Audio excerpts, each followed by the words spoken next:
Hey guys, my name is Sierra, and just wanted to welcome you to Intuit Mind Master. And just stay tuned, I'm going to talk to you guys some more about it on the other side. Let me move this out of the way so you can see my little face because I want you guys to know it's me, Sierra, speaking. And I just want to thank you guys for opting in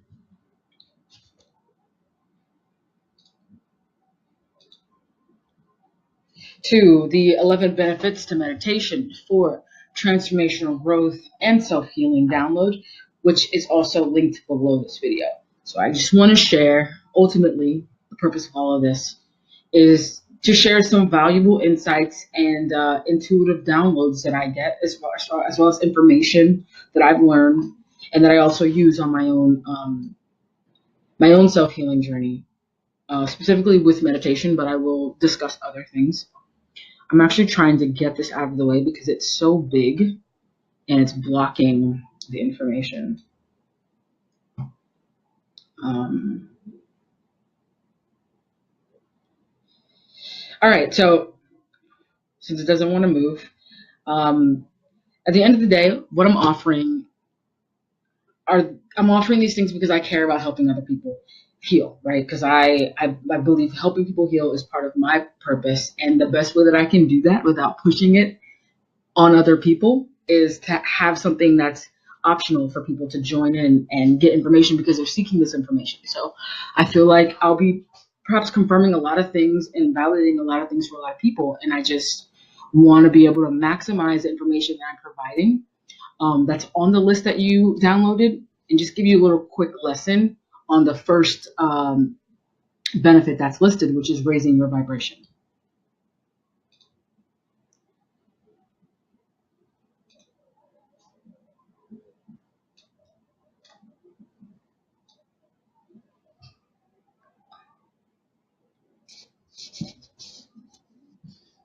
All right, this is really aggravating. All right, so that's gone. Sorry about that. All right, so we're going to jump right in. We're going to talk about briefly raising your vibration. I'll still do a video specifically about this content, but for now, I'm just going to give you a little basic one too. Okay, so what happens with raising your vibration? Initially, when I had first heard about the concept, I was like, this sounds super abstract and it feels really complicated. But then I recently was able to see it in this metaphorical way, the way you think of one of those water gun games at the carnival. So for me, when I put it into that perspective, it started to make even more sense. As I had already come into a place where it made sense for me, this I felt was a great way to explain it. So the reality is we're always raising or lowering our vibration. And it's just that we're sometimes not aware of that vibrational activity. And because you're not aware, it's really that you can't be intentional about changing it or learning it. Just like anything else, if you don't know, you're not aware of what's going on, there's no way that you'd be able to change it. So awareness is going to be first. And so with those carnival games, with the water guns, alignment and raising your vibration is really all about following your truest desires and keeping your focus on those things.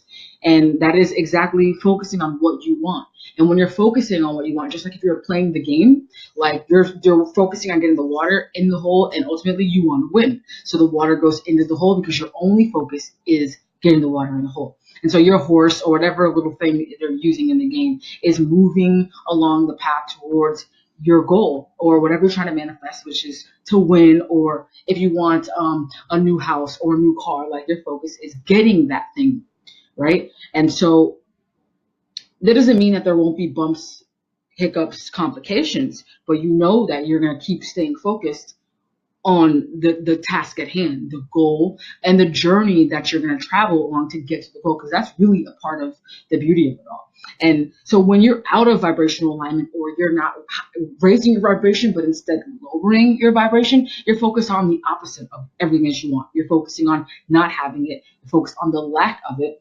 And the fact of the matter is, your focus ends up being on what you don't have concerning what you do want, so you can't attract it. And so, prime example, you want a new computer. right? You got a slow computer, but you want a high performance Mac, and all you're doing is tearing down the computer you have. It's making you feel terrible about where you're at, and you can't even use your computer or whatever it is to help you get to the next thing that you're trying to attract. So the focus on, oh, my computer's so slow, it's always freezing, it's always this, that, keeps your energy focused on the negative, basically. And I don't like to say negative, but rather unhelpful thought processes and emotions that don't help you get to where you're going.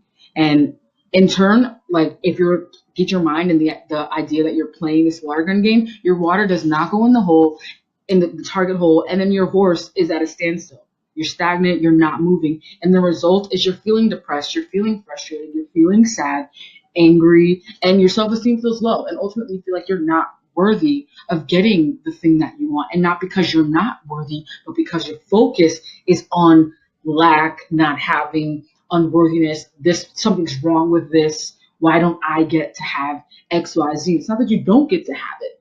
It's that, do you believe that you can have it?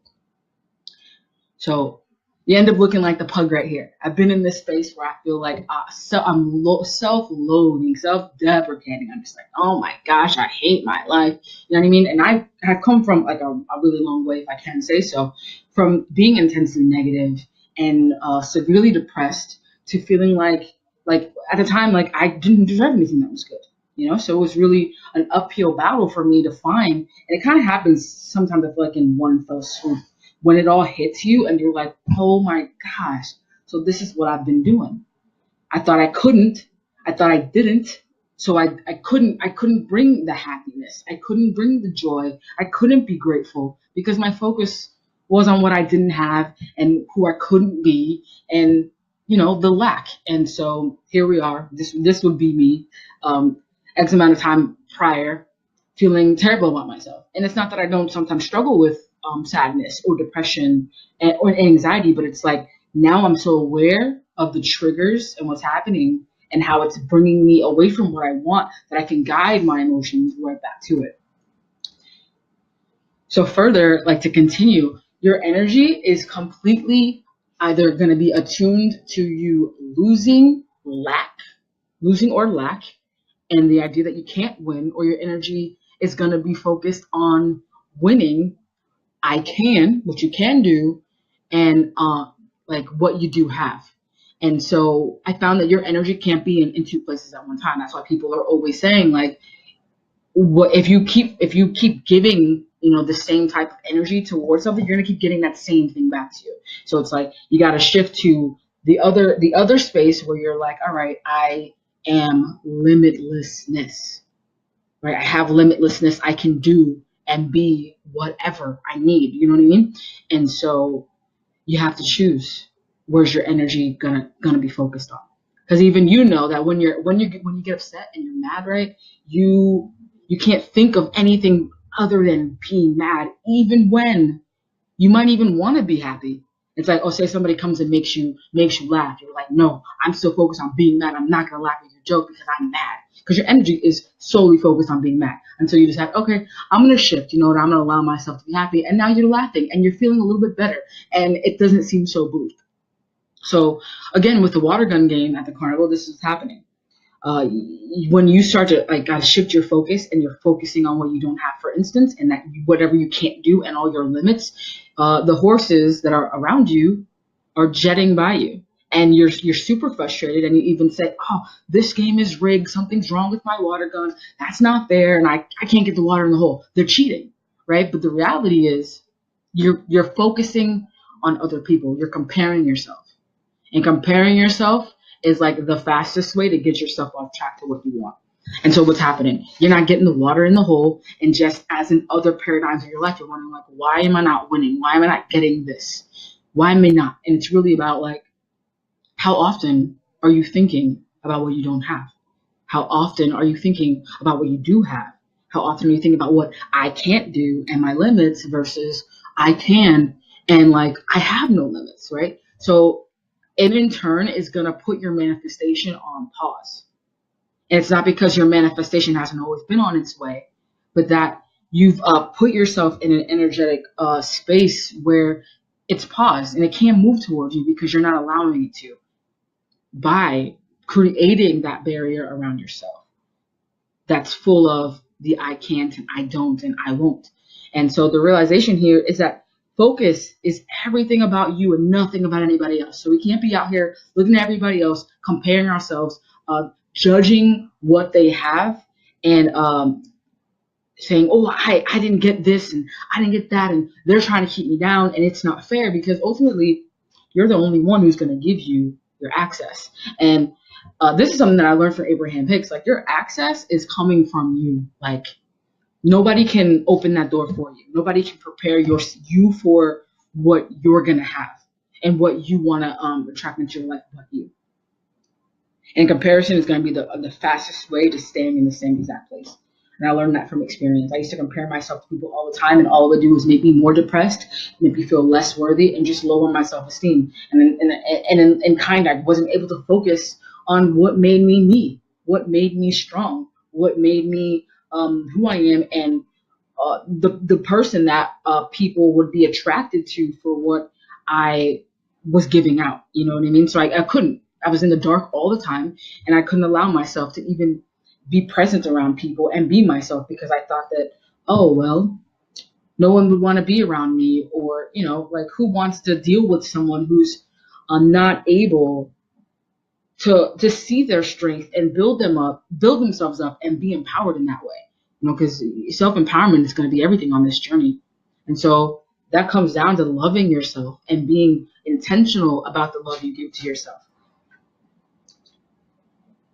And so FYI, that's the end of the teaching per se, and that's just a little basic rundown. I'm definitely going to go more in depth. I just want you to know that with these little videos, I'm going to do them twice a week, that you'll get them straight to your email. And my goal is just to really give you guys benefits and value that's going to help you on your self-healing journey and your meditation practice. And my hope is ultimately that I give you so much value that you keep coming back and you share these videos, you share what you're learning with the people that you know, and we build this soul tribe together. And I will sometimes be linking tools, books, or whatever down at the bottom of these videos. And yeah, sometimes they will have affiliate links, but the sole purpose really is for you to get what I'm getting out of the content and the tools that I'm using. I just want to let you guys know that they will be available for you if you decide that you want to buy them.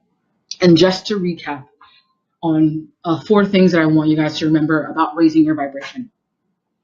Vibrations are going to be raised when you're doing what you desire.